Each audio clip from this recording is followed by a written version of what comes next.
Palavra da Verdade, com Hernandes Dias Lopes. E o texto que eu vou ler está em Tiago, capítulo 5, verso 16, a parte B do versículo. E esse texto é uma referência à necessidade de orarmos uns pelos outros, e depois exemplificado pela vida de oração do profeta Elias.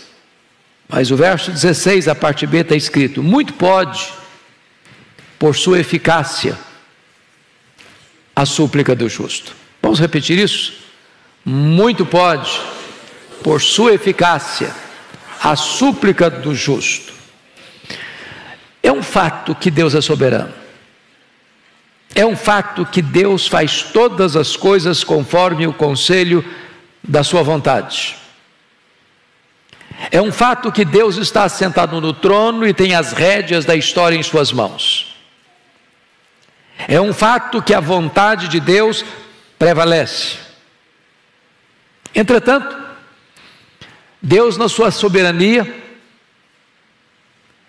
decidiu agir através da oração do seu povo. Há pessoas que dizem: não, oração não muda nada. Não é o que eu vejo na Bíblia. Deus muda circunstâncias através da oração. Deus transforma pessoas através da oração. Deus cura enfermos através da oração. Deus restaura filhos e filhas através da resposta à oração. Deus visita a sua igreja e fortalece a sua igreja em resposta à oração. Deus traz avivamento às nações em resposta à oração. Deus age por meio da oração. A oração não é para gente forte. A oração é para gente fraca. Nós não oramos porque somos fortes. Nós oramos porque, de fato, temos consciência da nossa fraqueza. Mas a oração é a força mais extraordinária que age na terra, porque a oração une a fraqueza humana à onipotência divina. A oração conecta o altar da terra com o trono do céu. Quando o incenso do altar da oração sobe, retorna do trono para a terra em termos das intervenções soberanas de Deus na história. É verdadeiro a frase: quando a igreja ora, o céu se move, a terra treme e coisas extraordinárias acontecem na história. Então eu lhe faço uma pergunta nesta noite: você de fato crê que Deus age por meio da oração? É preciso dizer, não é a oração que é poderosa.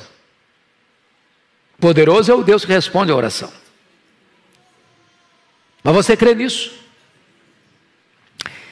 Me lembro certa feita que escutava uma palestra, e o palestrante, depois de discursar de forma profunda e até bela sobre muitos pontos da doutrinária cristã, colocou no seu esboço resto, no final do seu esboço, e disse que a oração é resto. Será que os patriarcas pensaram assim? Será que os profetas pensaram assim? Será que os apóstolos pensaram assim? Será que os pais da igreja pensaram assim? Será que os reformadores, os avivalistas, os missionários pensaram assim? E quando eu abro as Escrituras, eu vejo Abraão orando, e Deus livrando o seu sobrinho Ló da condenação de Sodoma e Gomorra em resposta à oração de Abraão. Quando eu abro a Bíblia, eu vejo Isaac orando, e Deus curando a sua mulher Rebeca da esterilidade. Quando eu abro a Bíblia, eu vejo Jacó orando com lágrimas, pedindo misericórdia, e Deus mudando a história dele e salvando a vida dele aos 97 anos no Val de Jaboque. Quando eu abro a Bíblia, eu vejo Moisés se colocando na brecha diante de Deus em favor de Israel, porque Deus estava para destruir aquela nação e começar um outro povo, e Moisés se coloca na brecha: meu Deus, perdoa este povo, Senhor, ou então não quero ter meu nome escrito no teu livro. Eu vejo Samuel dizendo para a nação: longe de mim pecar contra o meu Deus, deixando de orar por vós. Quando eu abro a Bíblia, eu vejo Ana, uma mulher estéril, uma mulher que é afligida pela sua rival Penina, que é incompreendida pelo seu pastor, o sacerdote Eli, que é desencorajada pelo seu marido a desistir do seu projeto de ser mãe, mas ela derramando a sua alma diante de Deus, entendendo que Deus, em resposta da oração, pode reverter a sua enfermidade e pode fazer dela uma alegre mãe de filhos. Quando eu abro a Bíblia, eu vejo, meus irmãos, o rei Ezequias em lágrimas, chorando diante de Deus, pedindo uma cura de uma doença incurável e pedindo a libertação de um exército poderoso que entrincheirava Jerusalém. Quando eu abro a Bíblia, eu vejo Elias orando ao Senhor, e em resposta à oração de Elias, os céus se fecham, trazendo juízo sobre Israel. Eu vejo Elias orando e Deus ressuscitando o filho de uma viúva. Eu vejo Elias orando e Deus mandando fogo do céu, provando que só Ele é Deus. Eu vejo Elias orando e as torrentes caindo na terra, restaurando aquela nação. Quando eu abro a Bíblia, eu vejo um Eliseu orando, diz: Deus, abra os olhos desse moço para que ele veja, e quando os olhos de Geazi são abertos, ele percebe que maiores são aqueles que estão conosco do que aqueles que estão contra nós. Quando eu olho a Bíblia, eu vejo Jesus orando, ali no Jordão, e o céu se abrindo. Eu vejo Jesus orando e jejuando no deserto, e ele vencendo a Satanás. Eu vejo Jesus orando, chorando e sangrando no Getsemane, entrando ali angustiado, mas saindo ali revestido de poder para enfrentar a cruz. Quando eu abro a Bíblia, eu vejo Jesus orando na cruz do Calvário, no final, no epílogo da sua vida terrena, Ele está orando. Quando eu olho a Bíblia, eu vejo Jesus assentado no trono como nosso grande sumo sacerdote, vivendo sempre para interceder por nós. Eu olho a Bíblia e eu vejo Paulo orando na prisão, orando dentro de um porão de um navio, orando numa praia, orando num templo, orando na praça, orando na masmorra, orando e orando. Quando eu olho a história da igreja, eu vejo os pais da igreja orando: Policarpo, Irineu, João Crisóstomo, Aurélio Agostinho.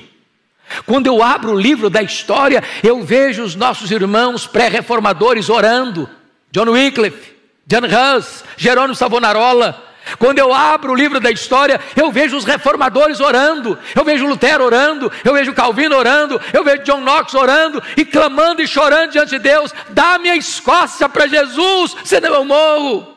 Quando eu olho para a história, eu vejo, meus amados, os avivalistas orando.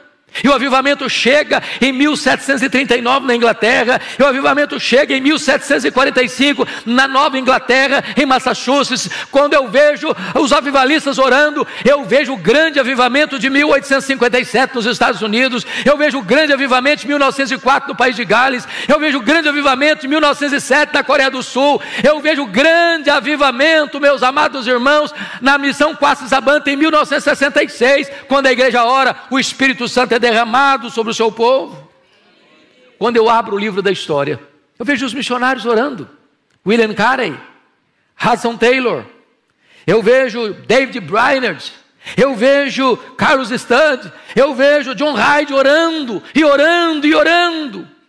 Quando eu olho para a história, eu vejo que os crentes que impactaram o mundo foram homens e mulheres de oração. E eu gostaria que hoje você pudesse parar, pensar um pouco comigo. Por que nós precisamos de orar hoje?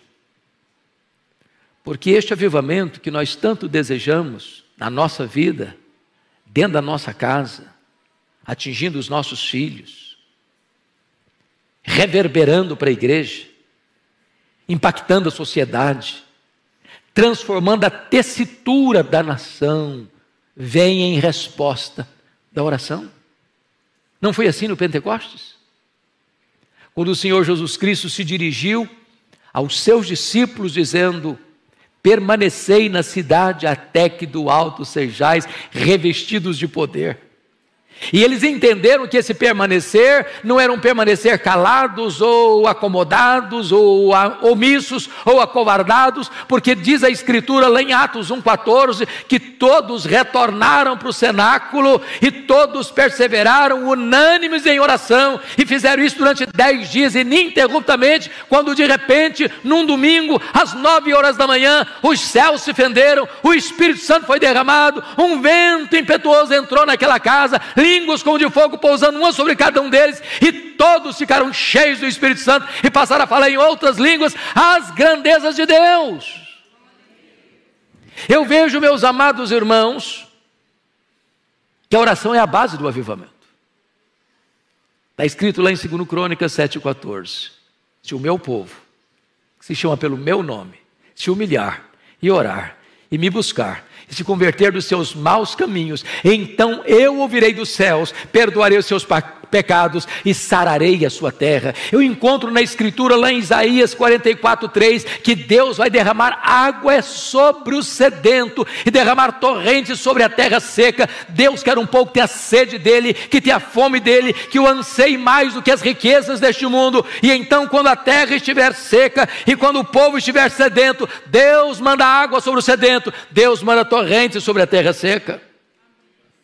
Eu fico olhando a história, e vocês muito conhecem a história de Charles Haddon Spurgeon, o príncipe dos pregadores do século XIX, um homem que enfrenta o liberalismo teológico que estava devastando a igreja, que permaneceu firme, fiel, pregando o evangelho com grande graça e poder na cidade de Londres, recebendo milhares e milhares de pessoas todos os domingos para ouvir o evangelho. E alguém um dia perguntou ao Spurgeon qual o segredo do crescimento desta igreja e do impacto que esta igreja tem em Londres, na Inglaterra e no mundo. E ele respondeu: é que esta igreja tem uma usina de poder.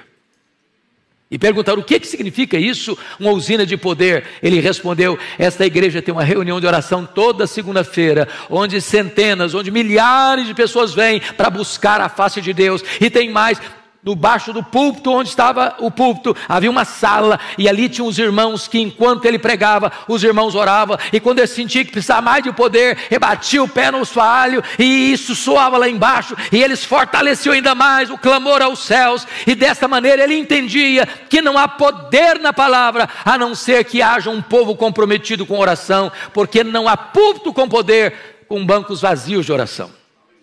Amados irmãos, eu olho para a história e vejo o que aconteceu nos Estados Unidos em 1857. Acho que vocês bem sabem da história do colapso financeiro que atingiu a América no ano de 1850.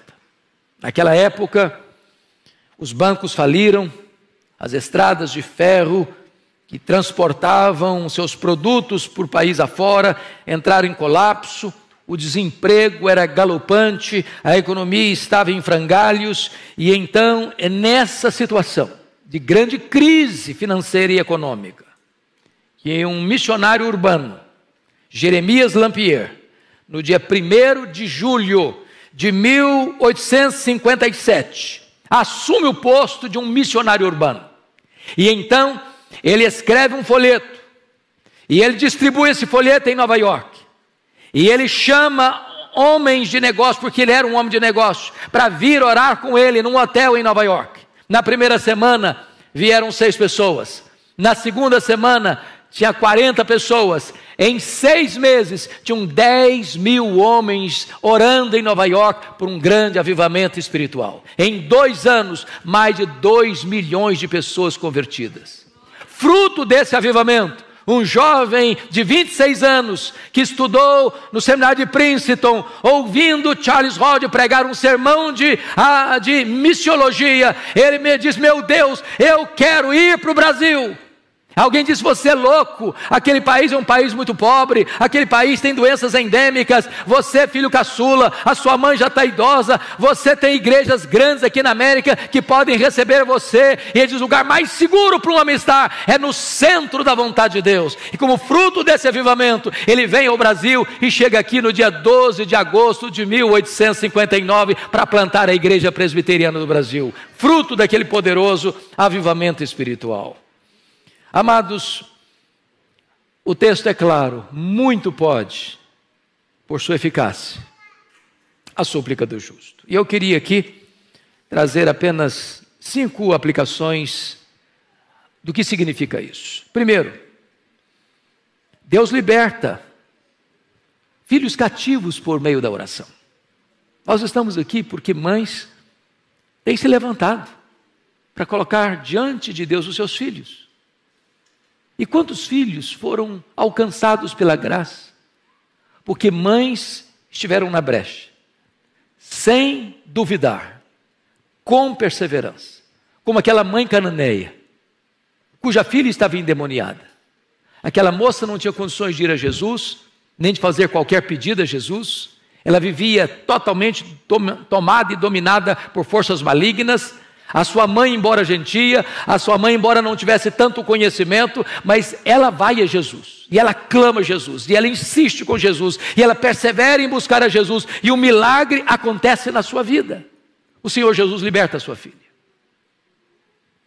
Eu fico olhando a história, por exemplo, de Mônica, que orou por Agostinho 30 anos. 30 anos, era um homem culto, ele era um professor de oratória, mas era um homem devasso, e ela orou, e ela chorou, e ela orou, e ela chorou, até que o seu filho se converteu ao Senhor Jesus Cristo. E mais tarde o Ambrósio foi a dizer: um filho de tantas lágrimas não poderia se perder.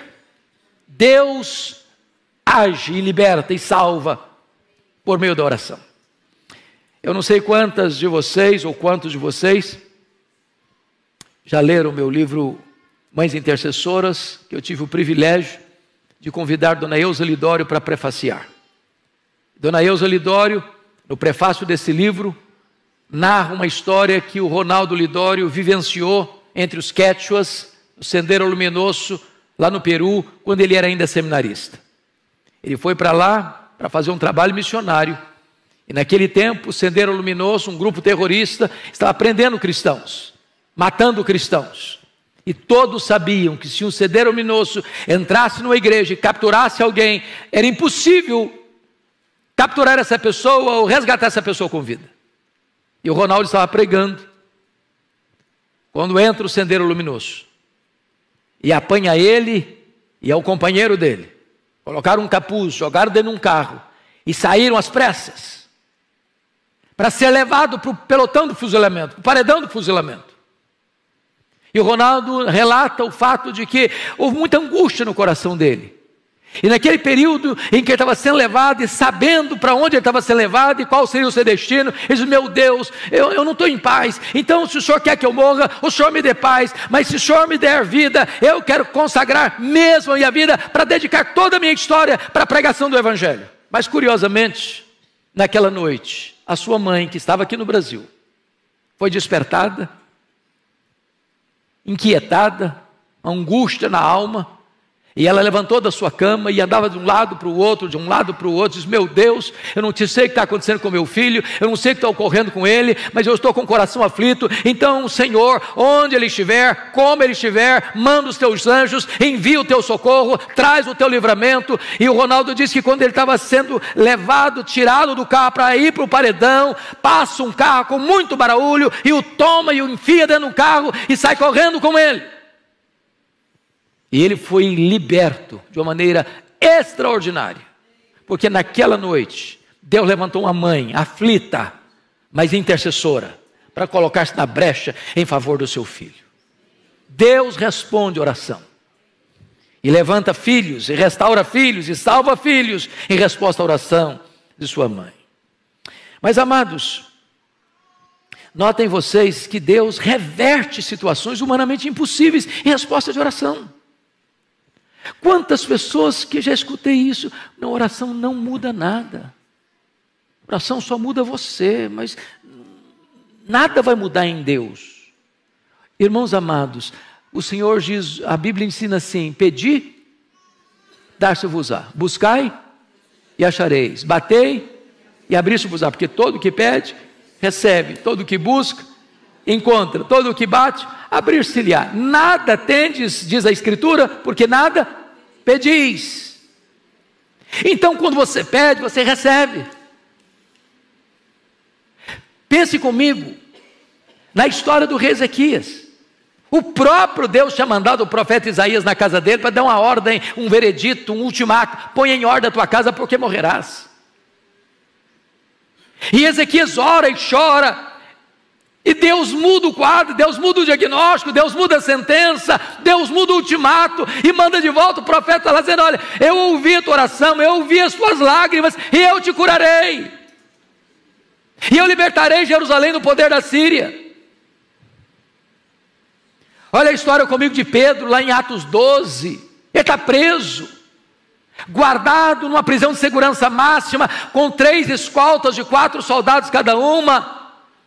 A morte dele já estava lavrada, a sentença dele já estava definida, ele morreria depois da festa, mas em resposta à oração da igreja que se colocou na brecha em favor dele, Deus mandou um anjo e tirou da prisão máxima e libertou Pedro, e aquele que haveria de matá-lo é quem morre.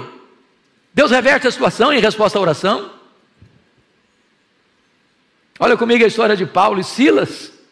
Eles estão presos num tronco, no cárcere interior, com os pés amarrados com ferros, com as costas ensanguentadas, numa situação dramática.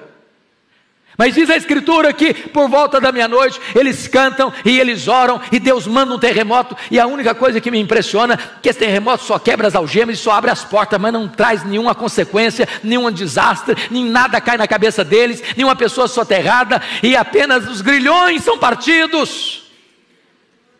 Em resposta à oração, meus irmãos, Deus fecha a boca de leões. Em resposta à oração, Deus apaga a fúria das chamas do fogo. Em resposta à oração, os mortos ressuscitam. Em resposta à oração, os demônios batem em retirada. Em resposta à oração, a igreja avança no poder do Espírito Santo. Louvado seja o Senhor.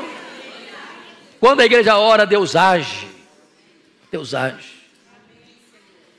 E eu gostaria de encorajar você, mãe, a continuar orando. Não abra mão de seus filhos, não abra mão do seu marido, não abra mão da sua esposa, não abra mão dos seus filhos, não abra mão dos seus netos, não abra mão da sua família, não abra mão de ver Deus fazendo maravilhas, maravilhas. Deus pode tirar as escamas dos olhos, Deus pode tirar o tampão dos ouvidos, Deus pode tirar o coração de pedra e dar um coração de carne, Deus pode responder a oração. Sabe por quê? Porque muito pode, pela sua eficácia, a súplica do justo. Que Deus nos ajude, que Deus nos abençoe, que Deus nos levante como intercessores nesta noite. Amém.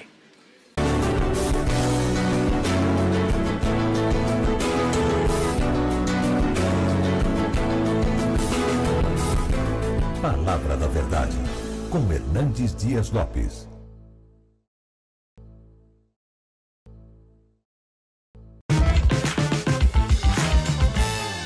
Muito bem, nós vamos conversar então sobre batalha espiritual à luz de Efésios capítulo 6, a partir do versículo 10 até o versículo 13.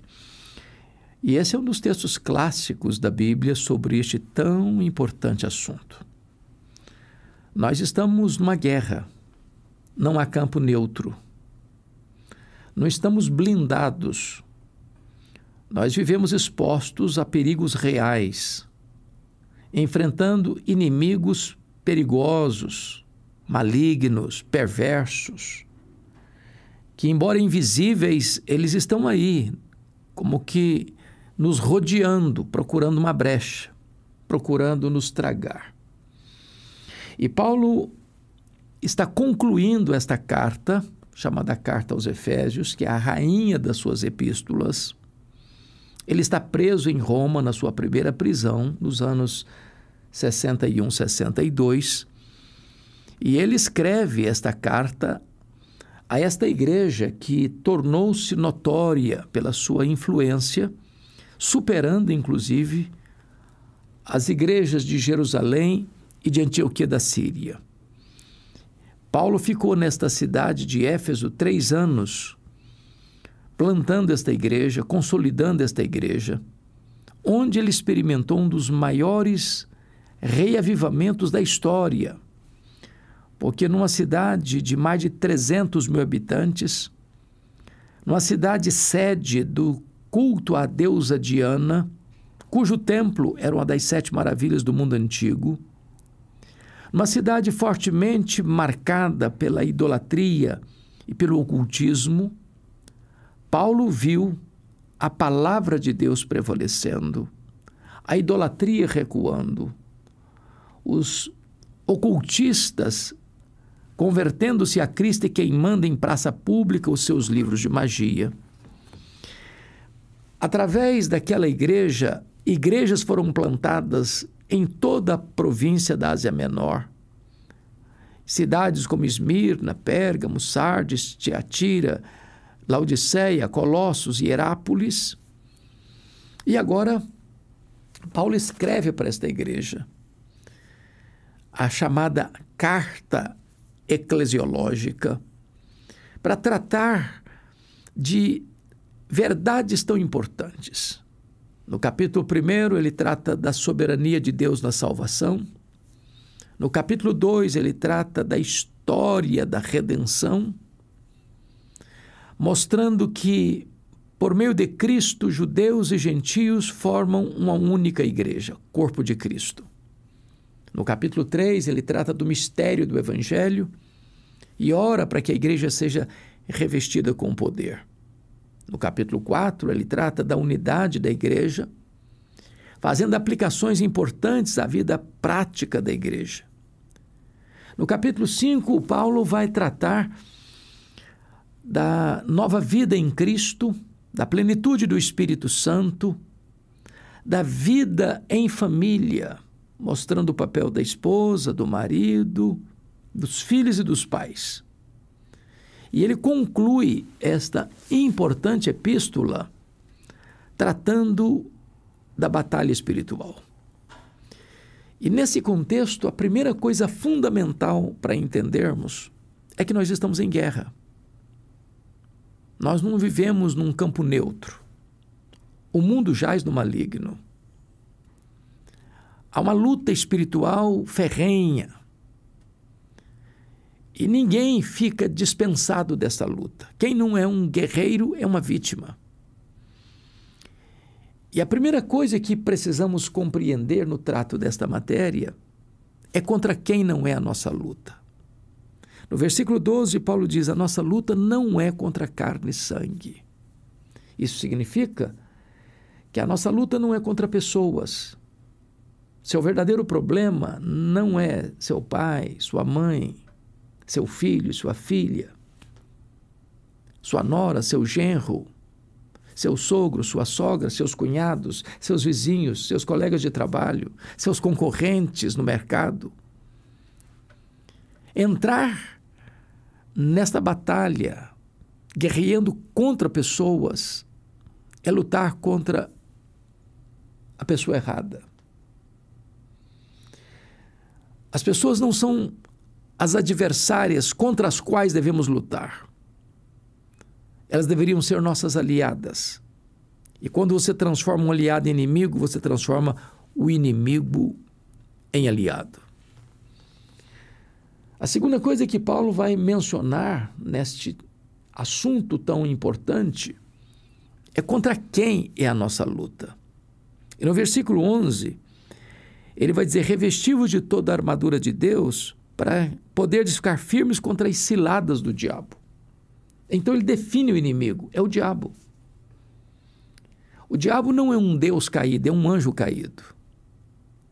Mas ele não está só, ele não age só. Existe um reino chamado Reino das Trevas. É o império das trevas. A Bíblia diz que o diabo é o príncipe deste mundo, é o príncipe da potestade do ar. E ele tem com ele anjos caídos. E Paulo define esses anjos caídos que fazem parte desse exército do mal, de principados, potestades, dominadores deste mundo tenebroso e forças espirituais do mal. O diabo é uma espécie de líder desta horda de anjos caídos, de demônios. A Bíblia define este inimigo como Abaddon, Apolion, destruidor. Ele é chamado de o pai da mentira. Ele é assassino desde o princípio. Ele é maligno, ele é tentador. Ele é ladrão. Ele vem para roubar, para matar, para destruir. Ele é o dragão, ele é a antiga serpente. Ele é o leão que ruge, procurando a quem devorar. Ele é um ser maligníssimo. E Paulo diz que nós não devemos ignorar seus desígnios. Aqui Paulo chega a dizer que nós devemos ficar firmes contra as ciladas do diabo. A palavra cilada, lá na língua original, é metodeia, de onde vem a palavra métodos, estratagemas. É como ele usa seu arsenal variado para capturar, para oprimir, para escravizar, para matar. Ele nos pesquisa, porque ele anda ao nosso derredor. Quando lá no livro de Jó, Deus pergunta para Satanás, de onde vens? Ele diz, de rodear a terra e passear por ela. Ele está de olho, está antenado. É uma espécie de turista inveterado. Ele conhece seus pontos fracos e seus chamados pontos fortes. Ele conhece o seu calcanhar de Aquiles. Para uns, ele usa a arma da sedução sexual. Para outro, ele usa a sedução da riqueza. Para outro, ele usa a sedução da fama, do poder. Ele conhece as brechas do seu escudo. E Paulo diz que nós precisamos ficar vigilantes, porque como pesquisador, ele vai procurar exatamente encontrar esse ponto vulnerável, esse ponto de fragilidade, esse calcanhar de Aquiles. Ele tem um arsenal diversificado, ele tem métodos diferentes. Por exemplo, quando Satanás tentou Jesus no deserto, ele o fez usando 3 estratagemas. Tentou Jesus com necessidade física. Se és filho de Deus, transforma essas pedras em pães. Tentou Jesus do ponto de vista da vaidade. Se és filho de Deus, atira-te daqui de baixo. E citou a Bíblia de forma incompleta, torcendo as Escrituras, citando o Salmo 91, mas omitindo o ponto central. E ele tenta Jesus, oferecendo-lhe glórias, honras, tudo isso te darei, se prostrado me adorares. Jesus venceu Satanás nas 3 investidas com a espada do Espírito. Está escrito, está escrito, está escrito. E o diabo deixou até momento oportuno, diz Lucas capítulo 4. Ele veio de outra forma, com outras armas, com novas artimanhas, usando a multidão, usando os discípulos, buscando meios e formas de se interpor no caminho do Messias. Então precisamos entender que a nossa luta é contra o diabo. Mas mais, o versículo 12 vai mostrar que ele vem acompanhado de uma corja de seus aliados, que Paulo vai dizer que tem uma espécie de estratificação de poder neste reino das trevas. Dr. John Mackay, presidente do Seminário de Princeton, escreveu um comentário de Efésios tratando da desordem deste reino das trevas. Porque, embora o diabo é maligno, é assassino, é ladrão, ele veio para roubar, para matar e para destruir, Mas o próprio Jesus diz que uma casa dividida não prevalece. O diabo não luta contra o próprio diabo. Então ele tem uma estratégia e ele tem uma estratificação de poder. A comando e a comandado. E nessa estratificação de poder diz que há principados, potestades, dominadores deste mundo tenebroso e forças espirituais do mal. O grau de resistência nesta luta não é sempre a mesma. Dr. Mark Lloyd Jones, no seu livro Combate Cristão, diz que há batalhas e batalhas. Há enfrentamentos e enfrentamentos. Por exemplo, quando Jesus desceu do monte da transfiguração, havia um pai muito aflito, com um filho único endemoniado. E aquele pai pediu ajuda aos discípulos de Jesus para libertar o menino, e os discípulos não puderam. E Jesus solta uma exclamação de angústia: ó geração incrédula e perversa, até quando vos suportarei? E Jesus diz: traz o menino. E Jesus dá uma ordem para os demônios: saia e nunca mais voltes a ele. E o menino ficou liberto.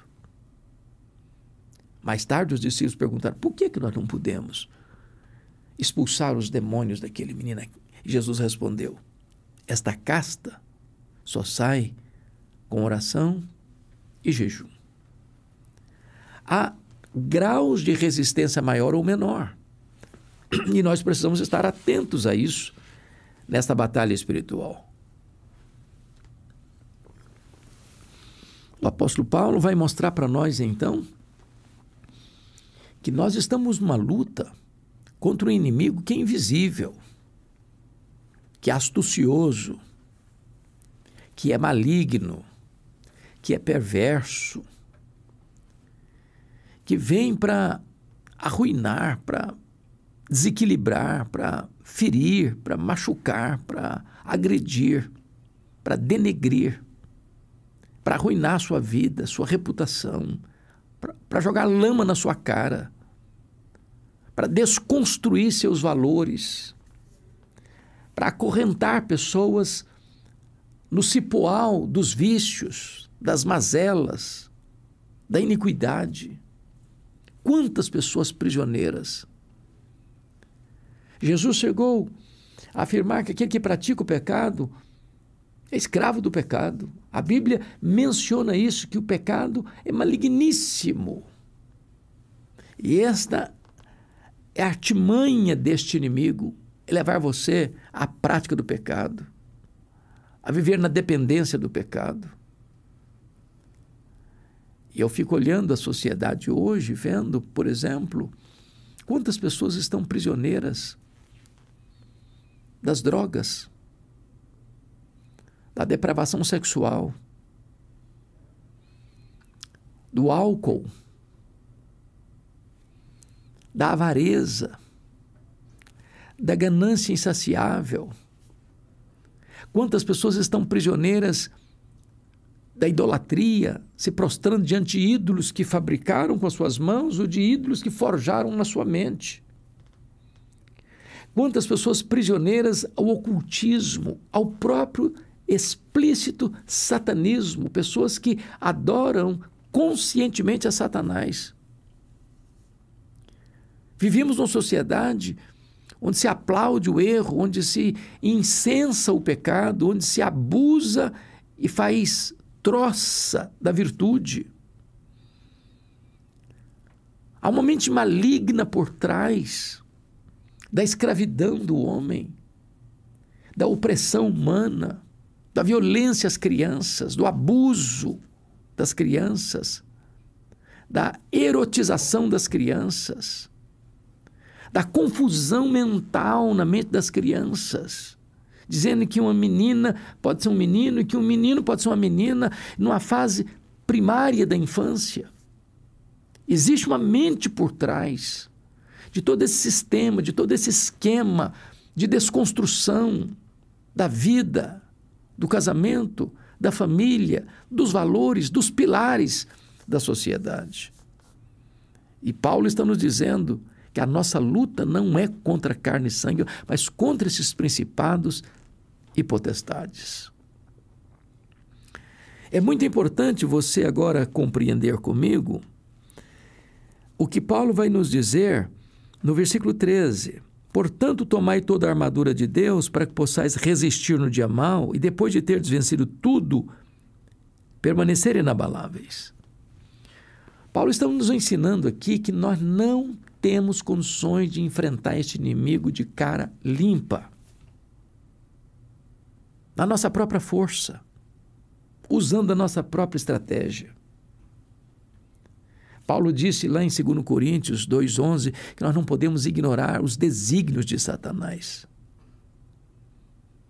Ele tentou Eva lá no Éden e levou os nossos primeiros pais à queda. Ele tentou Davi a fazer um censo em Israel, na transição do governo para Salomão, como se dependesse da grandeza de um exército para a nação permanecer, enquanto toda a história da nação de Israel dependia de Deus e não da força do braço humano. Ele tentou Ananias e Safira a ganhar prestígio na comunidade cristã através de uma dádiva mentirosa. Ele tentou Jesus no deserto. Ele tentou Judas Iscariotes e entrou em Judas Iscariotes para vender Jesus por 30 moedas de prata. Ele tem tentado tanta gente. Ele tem agido, andando, vivo e ativo no planeta Terra. E Paulo está dizendo para você e para mim, você e eu precisamos ser revestidos de toda a armadura de Deus. Precisamos de armas não carnais, mas espirituais, poderosas em Deus, para destruir fortalezas e anular sofismas. Há muitos sofismas filosóficos que tentam capturar a mente das pessoas para enganá-las, para ludibriá-las, para confundi-las. E às vezes o argumento não é apenas um argumento lógico, mas espiritual, porque por trás desses sofismas, dessas filosofias humanistas, secularizadas, que tentam empurrar Deus para a lateral da vida, tem por trás uma mente demoníaca. É isso que Paulo está dizendo, lá em 2 Coríntios capítulo 10. Então precisamos de toda a armadura de Deus. E aqui ele vai dizer duas coisas importantíssimas para resistirmos no dia mau. O que ele está querendo dizer com isso? Dia mau. É que há uma luta travada que nós não enxergamos. Dr. Francis Schaeffer tenta ilustrar isso de uma maneira simples, como uma casa de 2 andares. No andar de baixo, o andar térreo, onde vivemos, onde vemos, ouvimos, falamos, agimos, reagimos, caminhamos, dormimos. É a vida aqui, ao vivo e em cores. O andar de cima seria o que a Bíblia chama de regiões celestes, onde se trava uma batalha. Imagine você uma estratégia de guerra, porque é em guerra que nós estamos. Você já assistiu vários filmes de guerra, e eu também. Há um momento em que o comandante de um exército dá a impressão para o inimigo que ele está desistindo da luta, ele recua o seu exército, o seu pelotão, mas na verdade ele está apenas estabelecendo uma nova estratégia, um ataque surpresa.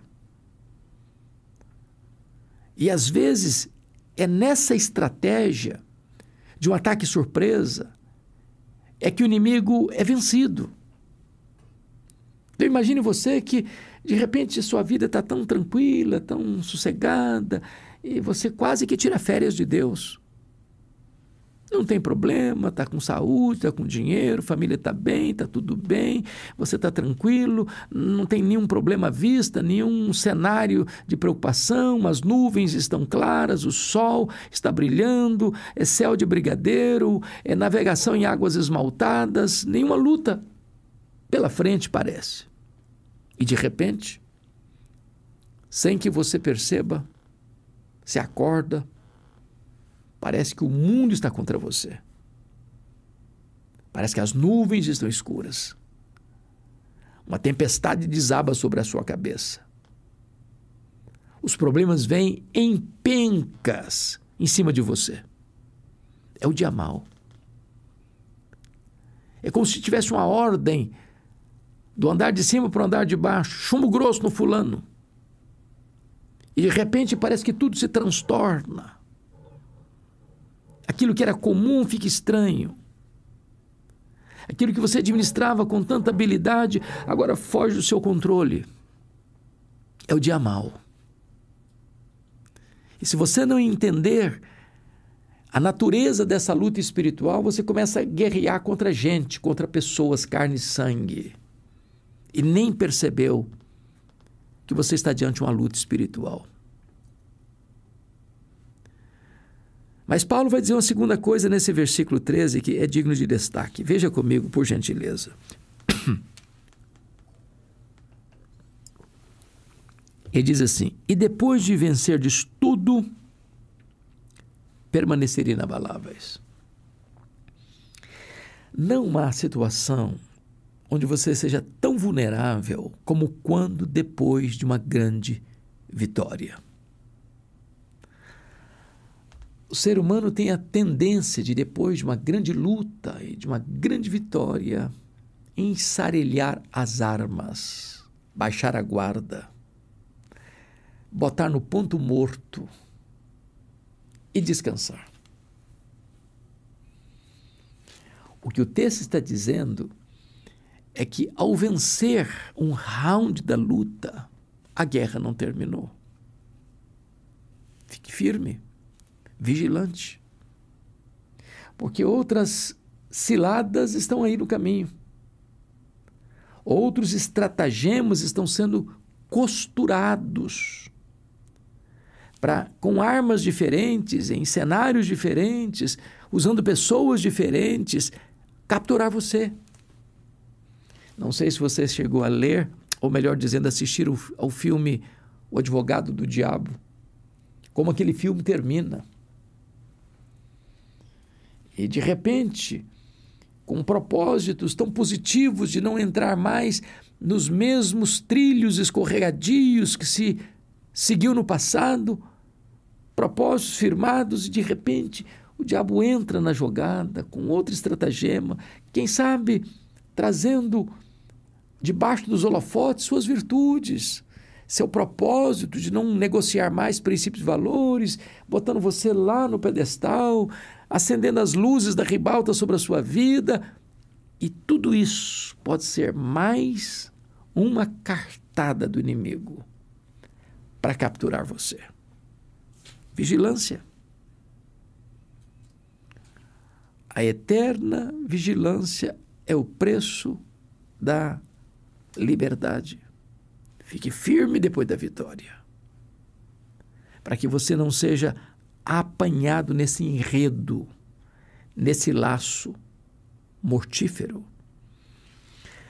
A partir do versículo 14, Paulo diz assim: estai, pois, firmes, cingindo-vos com a verdade e vestindo-vos da couraça da justiça. Agora ele vai nominar quais são as peças dessa armadura que você deve trajar. E ele começa mostrando a necessidade de você se cingir com a verdade. Fora da verdade não tem proteção.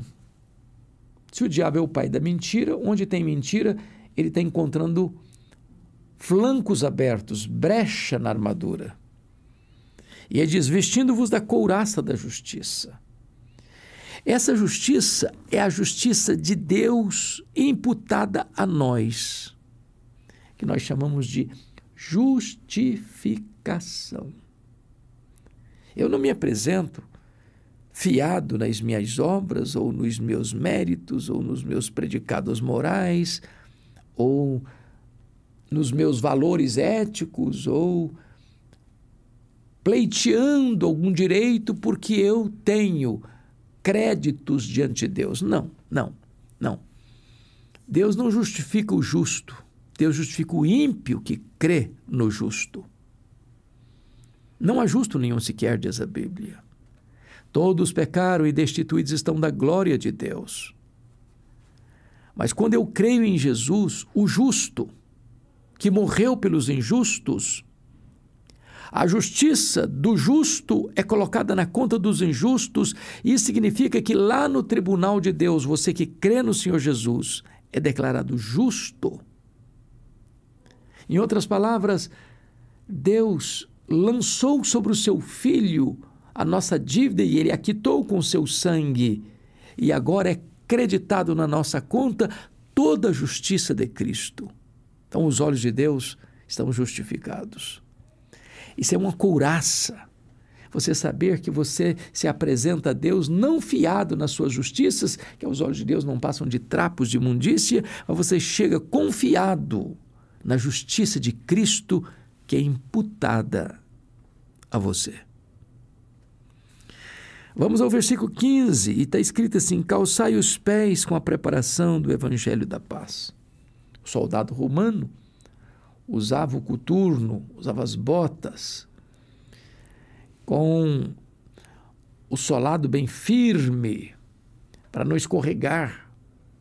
E a única maneira de você não escorregar nessa luta e vir ao chão é você estar firmado no Evangelho, o Evangelho da paz.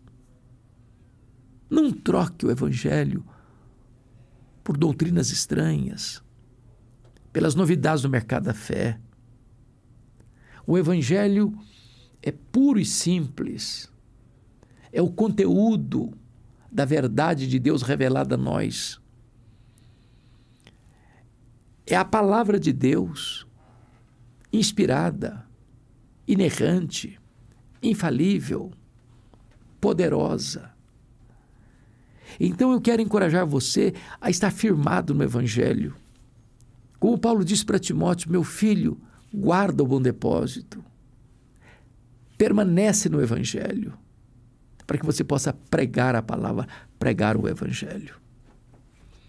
O apóstolo Paulo vai revelar para nós, no versículo 16, embraçando sempre o escudo da fé, com o qual podeis apagar todos os dardos inflamados do maligno. Fé é você saber que o que Deus falou é verdade, que promessa de Deus e realidade são a mesma coisa. Quando esse dardo do maligno inflamado vier colocar dúvidas na sua cabeça, responda que você crê que a palavra de Deus é a verdade. Você não duvida. E essa convicção vai apagar esses dardos inflamados do maligno. Chega no verso 17 e diz: tomai também o capacete da salvação e a espada do Espírito, que é a palavra de Deus. Você precisa entender que a salvação é obra da graça, é um presente que você recebeu, isso protege a sua mente. E você tem a palavra de Deus como espada do Espírito, que defende e ataca ao mesmo tempo. E finalmente, o versículo 18 diz que com toda oração e súplica, orando em todo o tempo no Espírito, para isto vigiando, com toda perseverança e súplica por todos os santos. Você, ao usar toda essa armadura de Deus, você vai regar tudo isso com oração. Porque você, no versículo 10 está dito: quanto ao mais, sede fortalecidos no Senhor e na força do seu poder. Você entra nessa luta não fiado na sua própria força, com o seu próprio poder, mas revestido com o poder de Deus. E o poder de Deus se recebe através da oração. Estamos numa luta, estamos numa guerra, mas em Cristo Jesus nós já somos mais do que vencedores. Se você está em Cristo, você é vitorioso. Se você está em Cristo, você é vigilante. Se você está em Cristo, você está revestido com toda a armadura de Deus. Se você está em Cristo, você está em oração nesta luta. Se você está em Cristo, você é vencedor. E ao vencedor é concedido as bênçãos da glória celeste. E é para lá que estamos indo, onde não tem mais choro, nem pranto, nem lágrima, nem dor. Lá estaremos para sempre com o Senhor. O adversário, o inimigo, será lançado no lago do fogo e será atormentado de dia e de noite pelos séculos dos séculos. Mas nós, que estamos em Cristo, reinaremos com Cristo para sempre e sempre e sempre. Deus abençoe a sua vida.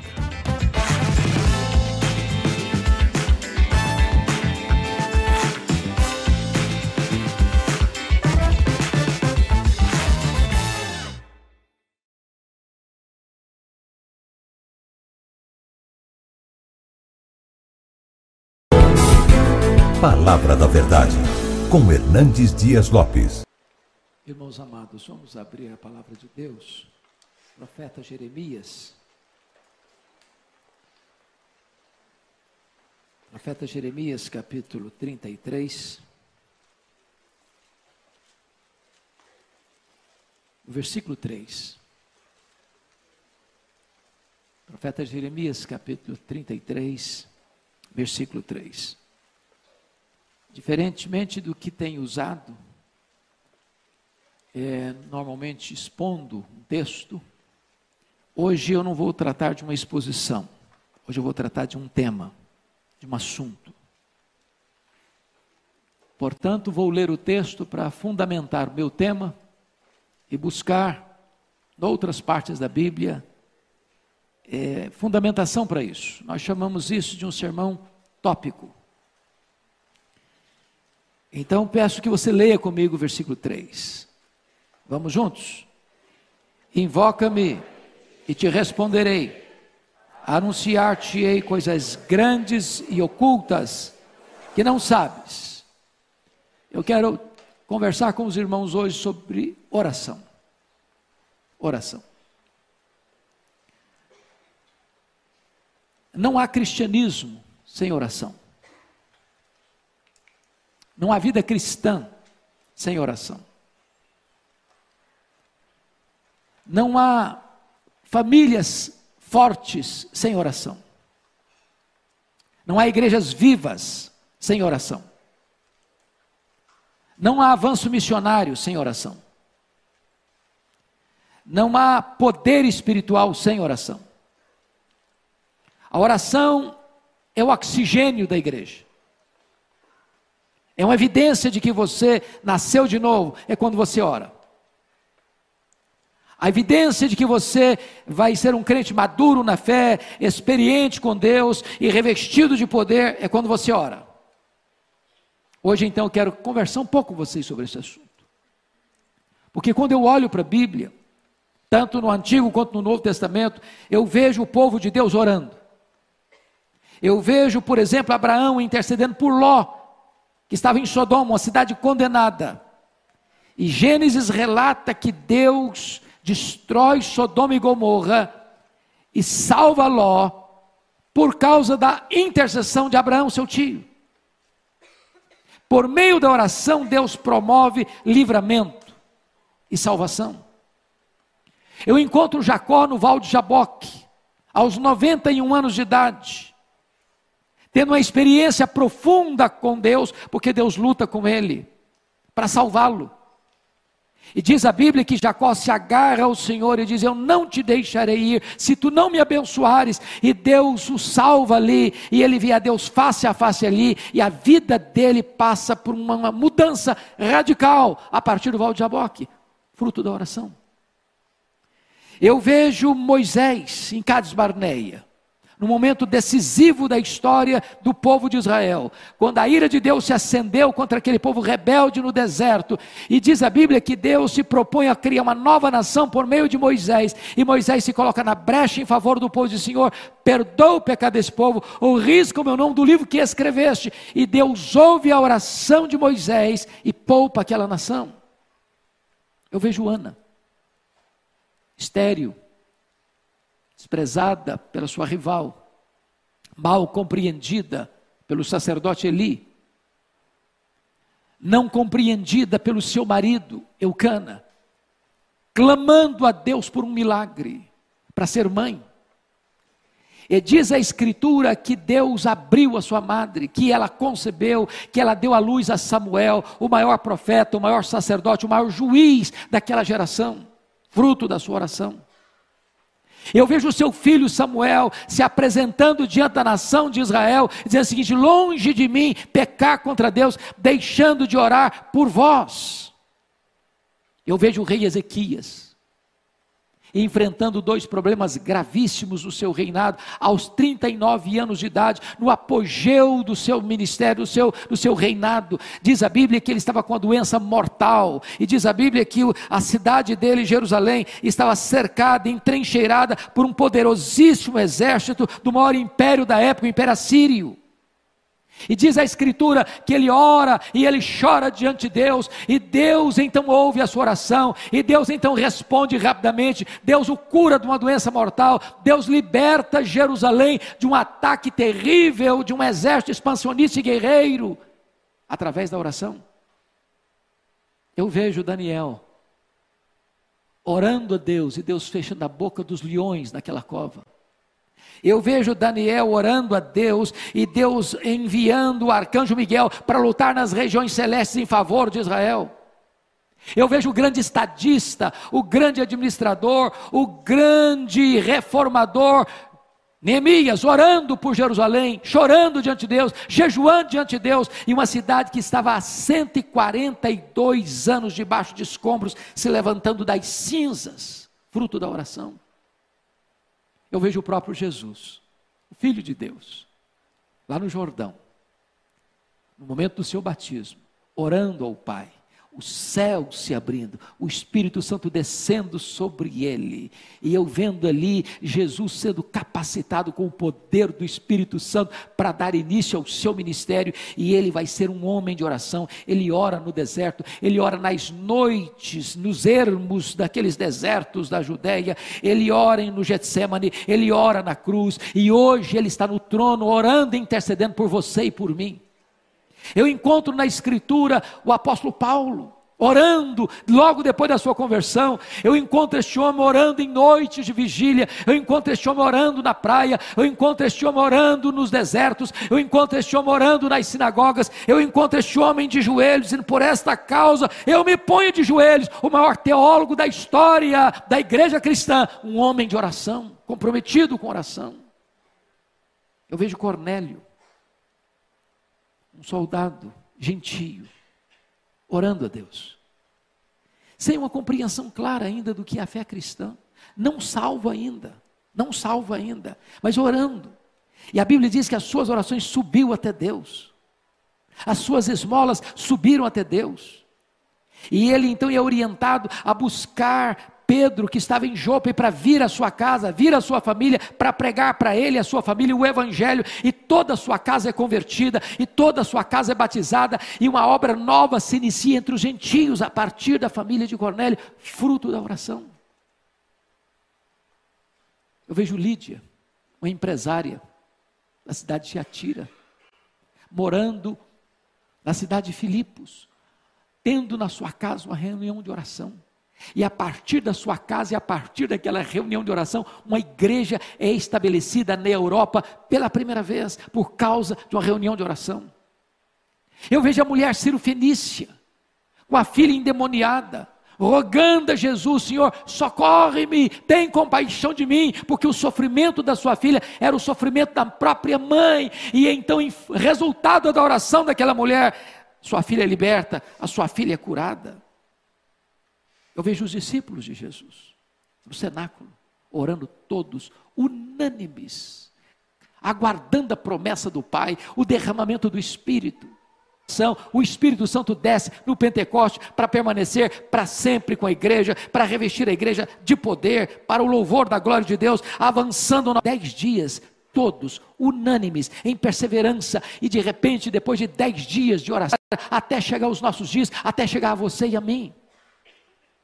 Eu encontro, irmãos, os crentes, ao longo dos séculos orando, os pais da igreja orando, Os pré-reformadores orando, os reformadores orando, os puritanos orando, os missionários orando, os avivalistas orando, esta igreja orando, você e eu orando, porque se você é de Deus, você é alguém comprometido com oração. Então, pensando nisso, eu gostaria de destacar algumas lições. Primeiro, a igreja cristã recebe poder, o poder do Espírito Santo, por meio da oração. Irmãos, nós precisamos desse poder. A igreja cristã não pode viver uma vida de santidade e a igreja cristã não pode avançar na obra missionária a não ser através do poder da oração. A obra missionária começa com os joelhos que oram. A obra missionária começa com os bolsos que contribuem. A obra missionária começa com os pés daqueles que vão, mas tudo começa com oração. Evidência disso, Atos 1,14. Quando Jesus foi assunto aos céus, ele disse para os seus discípulos: permanecei na cidade, até que do alto sejais revestidos de poder. Esta é a ordem. A igreja deve fazer a obra, mas antes de ir fazer a obra, a igreja precisa de revestimento de poder, e revestimento de poder só se recebe por meio da oração. Então eles perseveram, então eles oram, então eles unanimemente clamam a Deus, e diz a Escritura que como resultado dessa oração, o Espírito Santo é derramado. A igreja é cheia do poder, e a igreja avança na sua grande empreitada missionária. Eu vejo Atos 6,4, os apóstolos tomando a mais importante decisão, talvez do livro de Atos. A igreja tinha sido perseguida e enfrentado a perseguição com oração. A igreja tinha enfrentado o problema daquele casal hipócrita dentro da igreja, Ananias e Safira, com a infiltração do inimigo no meio da igreja. A igreja enfrenta e discerne isso com oração. A igreja agora está enfrentando um outro problema, um problema social dentro da igreja. As viúvas dos helenistas estão sendo esquecidas na distribuição das necessidades diárias que elas tinham. E diz a Bíblia que os apóstolos, em vez de se redobrar ainda mais para servir as viúvas, ou em vez de, não, o povo reclama mesmo, eles tomaram a decisão: vamos consagrar homens cheios do Espírito Santo, cheios de sabedoria, cheios de fé, para esse ministério da diaconia nas mesas. Quanto a nós, nos consagraremos à oração e ao ministério da palavra. Eu não sei se você já perguntou por que Deus colocou nessa ordem, não o ministério da palavra e da oração, mas ao ministério da oração e da palavra. Por que Deus fez isso? Oração e o ministério da palavra, em vez de ministério da palavra e oração. Por que a oração vem primeiro? Essa pergunta já foi feita tantas vezes, os exegetas já examinaram isso tantas vezes, os estudiosos já debruçaram sobre esse assunto tantas vezes, e para mim, a melhor e mais sábia resposta desse assunto vem de um irmão que já pregou no púlpito dessa igreja, um professor coreano, que ele disse o seguinte: Deus valoriza tanta pregação da sua palavra, Deus dá tanto valor à sua palavra, a palavra tem tanta primazia, ela tem tanta supremacia na igreja, que Deus colocou a oração primeiro. Porque se você e eu não orarmos, não haverá virtude nem poder do Espírito Santo para pregarmos a palavra de Deus. Os apóstolos entendem, vamos nos consagrar à oração e ao ministério da palavra. Mas em segundo lugar, irmãos, a oração é a base para o avivamento da igreja. Nós queremos avivamento, nós lemos sobre avivamento, nós visitamos lugares onde Deus trouxe avivamento, nós nos alegramos com os testemunhos daqueles irmãos nossos do passado que receberam avivamento, e nós oramos para que Deus faça de novo, ainda hoje, mas o avivamento vem em resposta à oração. Querem um exemplo? 2 Crônicas 7,14, se o meu povo, que se chama pelo meu nome, orar e me buscar, e se converter dos seus maus caminhos, então eu ouvirei dos céus, perdoarei os seus pecados e sararei a sua terra. Querem um outro exemplo? Isaías 44,3, derramarei água sobre o sedento, torrente sobre a terra seca, derramarei meu espírito sobre a tua posteridade, e a minha bênção sobre os teus descendentes. Em outras palavras, Deus manda a água sobre o sedento, Deus manda as torrentes sobre a terra seca, Deus manda o seu espírito para uma igreja que tem sede dele, que quer a presença dele, que aspira a presença dele, que quer ver a manifestação da glória dele. E é quando a igreja ora, é quando a igreja tem sede de Deus, é quando a igreja aspira pela presença de Deus, é que Deus envia o poder do seu Espírito sobre ela. Pense comigo no Clube Santo, lá em Oxford, na Inglaterra. A Inglaterra estava uma igreja falida, fruto do racionalismo francês, do iluminismo europeu.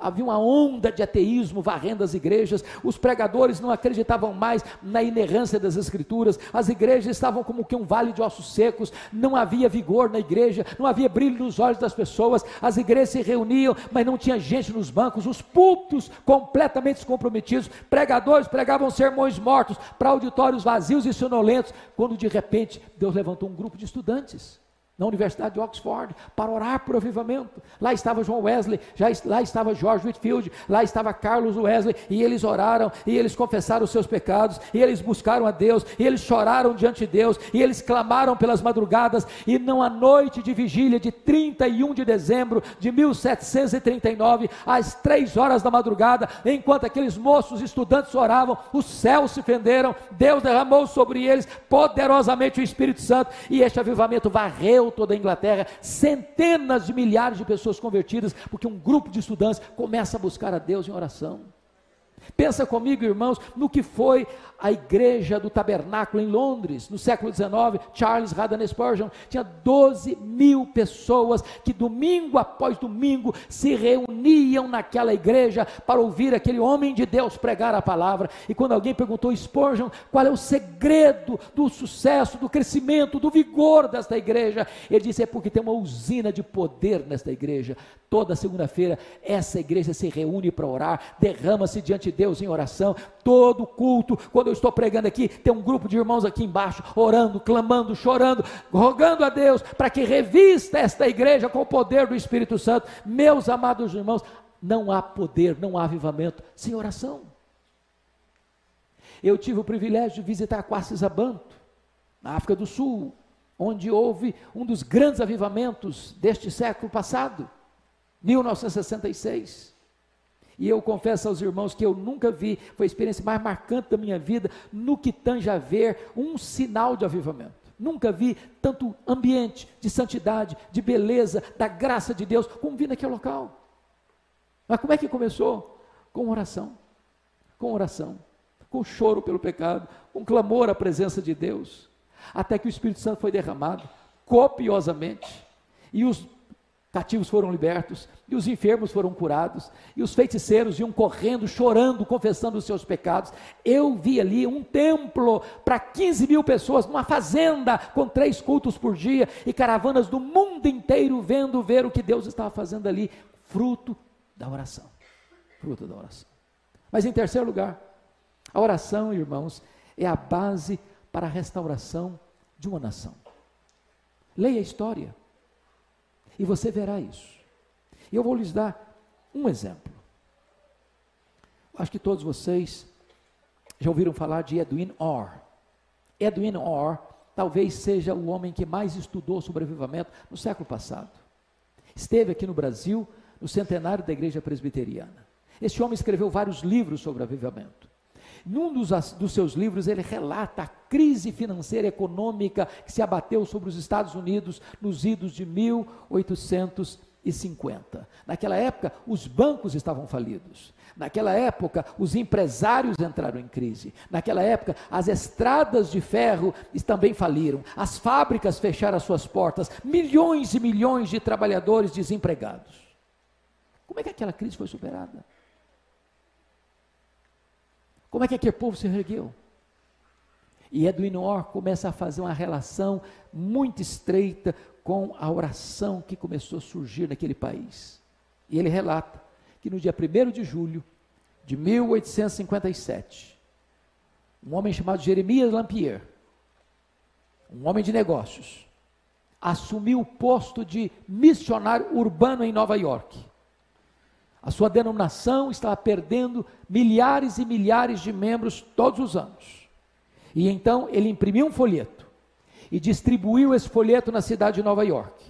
E ele convoca então homens, comerciantes, falidos, gente que estava passando tanta amargura e tanta angústia para vir orar no hotel onde ele estava hospedado, no dia 23 de setembro de 1857.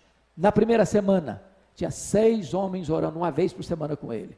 Na segunda semana, 40 homens vieram orar com ele naquela sala de hotel. A partir dali, não era mais uma vez semanal, era todo dia. Em 6 meses, tinha 10 mil homens de negócios orando em Nova York por um reavivamento. E este reavivamento chegou e varreu toda a América. Mais de 2 milhões de pessoas convertidas. Como fruto deste avivamento é que o missionário Ashbel Green Simonton sai dos Estados Unidos, chega aqui no Brasil no dia 12 de agosto de 1859 para plantar a Igreja Presbiteriana do Brasil. A Igreja Presbiteriana do Brasil nasceu sob o signo do avivamento, fruto de oração, de oração, de oração. Mas ainda, irmãos, quarto lugar, a oração muda circunstâncias. Há coisas que a oração não muda, os decretos de Deus são imutáveis, mas há coisas que Deus só faz em resposta à oração. É por isso que Tiago diz assim: nada tendes, porque nada pedis.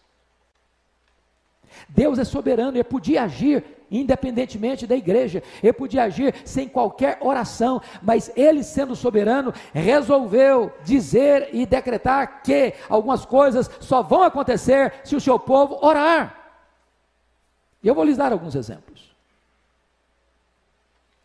Quando Moisés, em campo de batalha, estava lutando, o exército de Israel lutando contra os inimigos, diz a Bíblia que enquanto Moisés mantinha os seus braços estendidos, o povo de Deus prevalecia na batalha. Se as mãos dele caíam, cessando a oração, o povo era vencido pelos inimigos. Enquanto você ora, Deus tem vitória para a sua vida. Enquanto você ora, os inimigos são derrotados na sua vida. Enquanto você ora, Deus dá vitória para você nos embates da vida. Enquanto você ora, Deus conduz você em triunfo. Deixa eu lhe dar um segundo exemplo. Quando o rei Ezequias, entrincheirado pelo exército assírio, ameaçou o rei, e eu queria que vocês entendessem um ponto importantíssimo. Foi no período do rei Ezequias em Judá, em Jerusalém, que esse mesmo império assírio, que cerca Jerusalém agora, entrou em Samaria e destruiu o reino do norte. As 10 tribos do norte foram destruídas, foram tomadas, foram escravizadas, foram dispersas.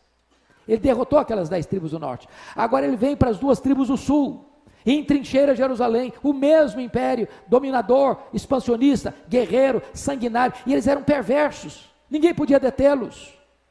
E eles mandaram uma carta afrontosa para o rei Ezequias: renda-se, renda-se, nenhum Deus pode livrar você das minhas mãos. E diz a Bíblia que Ezequias pega aquela carta afrontosa, leva para a casa de Deus, expõe aquele problema na presença de Deus, e Deus diz: Ezequias, você não vai ter que lutar, esta luta é minha. E diz a Bíblia que naquela noite saiu um anjo do Senhor e feriu 185 mil soldados assírios, e Jerusalém foi liberta pelo poder da oração.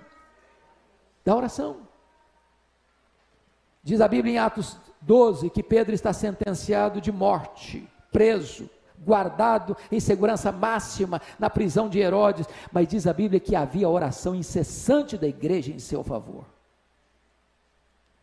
E Deus mandou um anjo, rompeu as algemas, atravessou os portões de ferro e libertou Pedro. Porque Deus pode o impossível quando o seu povo se prostra em oração. Deixa eu lhe dar um exemplo contemporâneo. Eu não sei quantos de vocês tiveram a oportunidade de ler um livreto que eu escrevi sobre mães intercessoras. Quem prefaciou aquele livreto foi Dona Eusa Lidório, mãe de Ronaldo Lidório. Ronaldo Lidório hoje, penso eu, é a maior expressão da obra missionária no Brasil e no mundo hoje. E a Dona Eusa conta uma história do que aconteceu com ele no prefácio desse livro. Ronaldo, acompanho desde a sua juventude, seu pai foi meu pastor, a nossa igreja, tanto aqui em Pinheiros quanto em Vitória, acompanha o ministério dele, e quando ele se formou no seminário de Recife, ele resolveu, antes de se formar no seminário de Recife, interrompeu os seus estudos e vai passar um período entre os Quechuas, no Peru, no meio do Sendero Luminoso. E havia um conhecimento real de que se alguns membros ou algum membro do Sendero Luminoso entrasse numa igreja e capturasse alguém, essa pessoa não sobreviveria. E ele está pregando numa igreja lá no Peru, entre os quechuas, quando homens encapuzados do Sendero Luminoso entraram dentro da igreja e pegaram o Ronaldo e o colega dele, botaram um capuz neles e saíram com eles por paredão de fuzilamento. E o Ronaldo narra, e a dona Elza conta essa história, que enquanto está sendo levado, o coração dele está muito angustiado. Ele diz: meu Deus, eu estou angustiado, eu não estou preparado para morrer. Se eu não estou preparado para morrer, Senhor, então também eu não estou nem preparado para a tua obra. Então se o Senhor me quer que eu morra, então o Senhor me dê paz para morrer. E se o Senhor me dê paz para morrer, eu quero dedicar-me ainda mais à obra missionária. E ele foi levado para o paredão. Quando ele estava no paredão para ser fuzilado, chega um carro fazendo muito barulho, e alguém fazendo muito barulho, e ele não entende o que estão falando, e pegam o Ronaldo e arrancam dali. Seu colega é fuzilado, ele é poupado. Mas dona Elza conta que naquela madrugada, naquela noite, enquanto essas coisas estão acontecendo, ela sentiu um grande peso no coração. E ela se levantou da sua cama com esse peso: meu Deus, eu não sei o que está acontecendo, me dê discernimento. E ela não sabia o que estava acontecendo. Ela disse: meu Deus, isso tem a ver com o meu filho que está lá. Então o Senhor põe os teus anjos acampados ao redor dele. Então o Senhor o proteja, Senhor. E naquele momento em que ele está sendo liberto do paredão do fuzilamento, tem uma mãe orando de joelhos pelo seu filho. Deus é o Deus que responde a oração. Deus é o Deus que traz livramento em resposta à oração. Mas em quinto lugar, irmãos, a oração nos capacita a enfrentar também os grandes dramas da vida. Eu não sei que tipo de drama você está enfrentando, que tipo de luta você está enfrentando, que tipo de decisão importante na vida você tem que tomar. Deus responde e traz livramento e portas abertas para você em resposta à oração. Está lá no Salmo 50, versículo 15. Invoca-me no dia da angústia, eu te livrarei e tu me glorificarás. Eu vejo Davi, essa é uma das cenas mais lindas da Bíblia. Davi está exilado em território filisteu. Seu sogro, rei Saul, quer matá-lo. E ele foge com 600 homens e as suas respectivas famílias. E é estabelecido na cidade de Ziclag. E de repente ele não está lá na cidade com seus homens, e os amalequitas. Eram os terroristas do deserto da época. Ninguém escapava das mãos daquelas pessoas. Eram os terroristas da época. E quando chegaram na cidade de Ziclag, botaram fogo na cidade, feriram a cidade, pegaram as mulheres, os filhos e as filhas, e levaram todos cativos com eles. Quando Davi chega naquela cena, juntamente com seus homens, ele vê a cena, ele chora, até não ter mais forças de chorar. Os seus homens aliados dele se rebelam contra ele, querem matá-lo, por causa de seus filhos e das suas filhas, que foram levados cativos. E naquela situação de desespero, de abandono, de oposição, diz a Bíblia, que Davi se reanimou no Senhor seu Deus, e caiu de joelhos, e orou, e disse: oh meu Deus, perseguirei o bando, alcançá-lo-ei. Em outras palavras: Senhor, eu vou deixar o inimigo tomar, me dar de goleada, eu vou aceitar passivamente a decretação da derrota, ou eu vou reagir. E Deus diz para ele: reage, Davi, porque tudo que o inimigo tomou de você, você vai trazer de volta. E ele ora, e Deus muda o cenário, e eles entram na peleja, e derrotam o inimigo, e tomam de volta seus filhos, suas mulheres, e seus bens, fruto da oração. Mas deixa eu lhes dar um exemplo mais contundente, o exemplo de Jesus. Diz a Bíblia que quando Jesus entrou no Getsemane, depois de inaugurar a nova aliança em seu sangue, partiu o pão, entregou o cálice, ele cantou um hino, e desceu para o monte das oliveiras, onde estava o jardim do Getsemane, prensa de azeite. Ele sabia que aquela seria a noite da traição, ele sabia que aquela seria a noite em que ele seria preso. Ele sabia que naquela noite ele seria entregue nas mãos dos sacerdotes. Ele sabia que naquela noite ele seria cuspido e esbordoado. Ele sabia que naquela noite ele seria acusado, condenado à morte. E quando ele entra no Getsemane, ele deixa 8 dos seus discípulos para trás. E ele pega Pedro, Tiago e João e diz: vocês vêm comigo. E quando ele está com esses 3 discípulos mais achegados, ele abre o coração para eles e diz assim: a minha alma está profundamente triste até a morte, ficai comigo, vigiai comigo. E diz a Escritura que ele sozinho avança para o interior do jardim, e lá ele prostra-se com o rosto no chão, e ora e chora, e ora e chora, e ora e chora, e diz: Pai, se possível, passe de mim este cálice sem que eu beba, mas se não seja feita a tua vontade. Ele faz uma vez, ele faz 2 vezes, ele faz 3 vezes, ele alaga aquele chão com as suas lágrimas e com o seu sangue, mas quando ele se levanta dos joelhos, não tem mais angústia, a angústia foi embora. Ele se levanta forte, firme, resoluto. Ele enfrenta os homens que vêm prendê-lo, armados até os dentes, e é ele quem se apresenta e pergunta: quem buscais? A Jesus o Nazareno. Pois sou eu. E caíram por terra. Ele enfrenta agora o sinédrio sendo cuspido e sendo esbordoado, e está firme como uma rocha. Ele enfrenta o pretório romano, Pilatos com a sua covardia, firme como uma rocha. Ele caminha pelas ruas de Jerusalém, as mulheres choram e perguntam: por que vocês estão chorando por mim? Não chorem por mim, chorem por vocês, chorem pelos seus filhos. Ele é pregado naquela cruz e transforma aquele patíbulo de horror num palco da glória de Deus e da nossa salvação. Não tem mais angústia, vencida na oração, na oração. Mas eu quero concluir. A oração é o instrumento que Deus dá aos pais e às mães para ver os seus filhos de pé, sendo usados por Deus. Eu vejo uma mãe como Susana Wesley, que tinha 19 filhos, e que durante a sua vida, 1 hora por dia, a porta do quarto era trancada, e os seus filhos sabiam que não podiam interrompê-la. Ela estava de joelhos em favor dos seus filhos. Essa mulher deu ao mundo um dos grandes avivalistas da história, John Wesley. Eu vejo Mônica orando por Agostinho, um homem devasso, muito culto, professor de oratória, vivia na promiscuidade, e como fruto das lágrimas e das orações da sua mãe, ele não só é convertido, mas é transformado no maior expoente da igreja do 5º século. Eu vejo Abraham Lincoln, um grande estadista americano, afirmar: um filho que tem uma mãe que ora por ele, nunca é um filho pobre.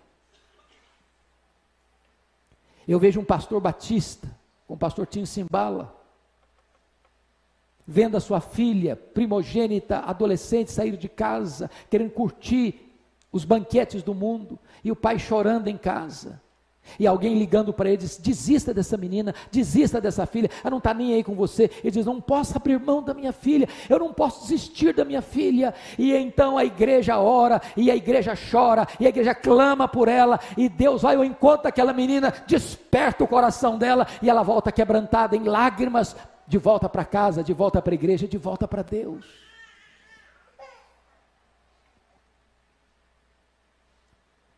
Mas eu queria concluir dizendo para vocês algo que me é muito caro. Eu sou fruto da oração da minha mãe. Alguns de vocês sabem disso. A minha mãe estava grávida do seu último filho, estado adiantado de gravidez, morando numa região rural, onde não tinha médico, não tinha hospital, não tinha estrada, não tinha carro. E ela ficou gravemente enferma. Naquela época, se alguém tinha que sair de casa para buscar recurso, numa situação dessa, se ser transportado numa padiola, um lençol amarrado num varal. Meu pai sabia que ela não suportaria uma viagem de 40 quilômetros nessa padiola. Mandou chamar o médico, ele veio, examinou e disse: essa mulher não vai sobreviver. Ela está muito fraca. A criança no ventre dela está em agonia de morte. E o médico disse: a única chance dessa mulher sobreviver é sacrificar a criança. Se não sacrificar a criança, a mãe morre junto com a criança. Quando esse dilema foi apresentado à minha mãe, ela tomou outra decisão. Ela disse: eu não abro mão desse filho. Estou pronta a morrer com ele, eu estou pronta a morrer por ele, mas eu não desisto dele. E ela que era uma mulher rural, simples, praticamente analfabeta. caiu de joelhos, diz: meu Deus, se tu poupares a minha vida, se tu poupares o meu filho, eu quero consagrar esse filho para ti, para ser um pastor, para ser um pregador do Evangelho. Deus ouviu a minha mãe, e eu nasci na roça. Fui calçar meu primeiro par de sapatos com 8 anos de idade. Saí de casa com 12 anos, na carroceria de um caminhão, para estudar, morando num barraco de tábua, dentro de um mangue, do lado de um prostíbulo. E a minha mãe nunca me contou esse propósito com Deus, porque não queria que eu fosse influenciado para o seminário. Meus sonhos eram outros. Até o dia que Deus botou a mão sobre mim, me chamou para o ministério. E eu entendo, irmãos, que não tem nada mais sublime neste mundo do que ser pastor, que ser pregador do Evangelho. Se eu tivesse 10 vidas, gostaria de usá-las todas para a obra de Deus. Mas uma coisa me marcou profundamente, pastor Ival, no final da vida da minha mãe. Ela já estava muito enferma. Foi a última vez que eu a vi. Ela me chamou à parte e disse: meu filho, nesses anos todos, eu nunca deixei de me levantar da minha cama de madrugada e dobrar os meus joelhos e orar por você, para que Deus levantasse você, para que Deus capacitasse você, para que Deus desse graça a você para pregar a palavra de Deus. Eu abracei minha mãe, chorei com ela, disse: mamãe, só está me ensinando a lição mais importante da minha vida. A senhora está me ensinando que de fato um filho não é pobre, se tem uma mãe que ora por ele. Deus responde a oração de uma mãe, de um pai. E Deus levanta os seus filhos para serem bênção nessa geração.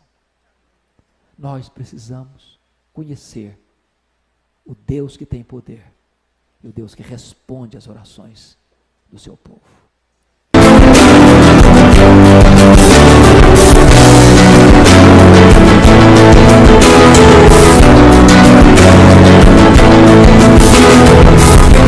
Palavra da Verdade, com Hernandes Dias Lopes.